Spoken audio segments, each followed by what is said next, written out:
Hello and welcome back to Firefighting in Canada This Week. Today's edition is brought to you by VFIS of Canada, a division of CVIS Incorporated, Canada's largest insurer of firefighters. I'm Justin Bellmore, and here's your top firefighting news for this week. First up, Firefighting in Canada columnist Ed Brouwer has tips for today's firefighters facing new challenges. After that, the story of a former military man who overcomes his PTSD with the help of training for the Invictus Games. And the Ontario Association of Fire Chiefs met to discuss labor challenges, diversity, and changes to provincial work legislation. The firefighters of the past had one main focus: suppressing fires. But Firefighting in Canada columnist Ed Brouwer says today's firefighters now deal with everything from auto accidents to the opioid crisis.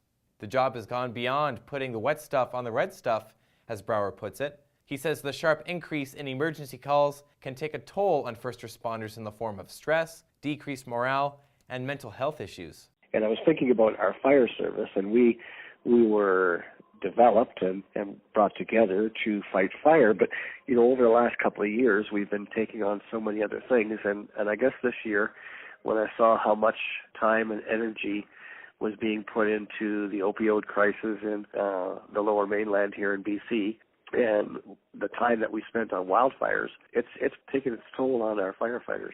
Brouwer says firefighters need proper education, training, and support to stay healthy, both physically and mentally, in the face of these challenges. I just want our departments to be healthy, and it seems like those that have a chaplain or somebody that they can talk to. And it's great to have these debriefings and these critical incident stress management programs. That's wonderful. But, a lot of times just somebody recognizing that something's changed in this firefighter and somebody who can recognize the value of one-to-one intervention.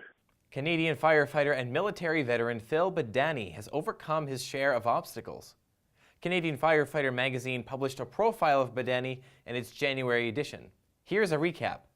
Shortly after joining the military as a young man, Badani and a colleague named Teskioni were ambushed by a group of over 20 Serbian soldiers in Croatia. Badani was shot twice, and Teskioni was shot 7 times. He was deployed 2 more times after Croatia, and then made a career change to become a military firefighter.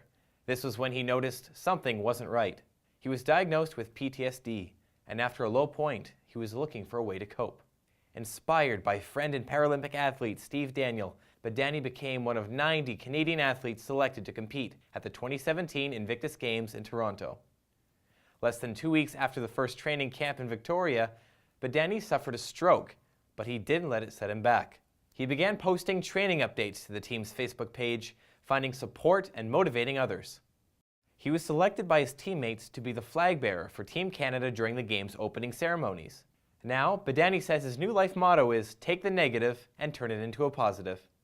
Firefighting in Canada magazine attended the Ontario Association of Fire Chiefs Hicks Morley Labour Relations Seminar, which ran from January 17th to 18th in Toronto.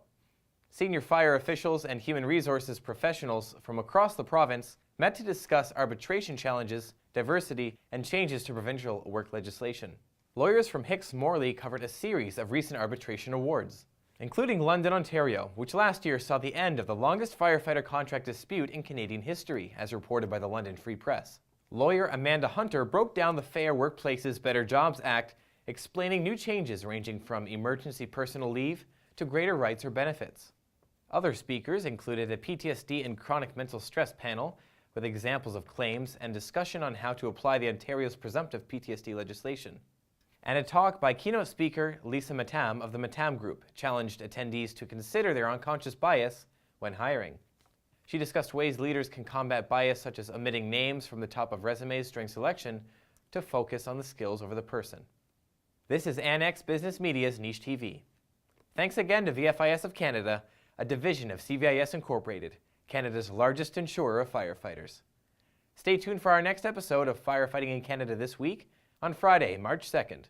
I'm Justin Bellmore. We'll see you next time.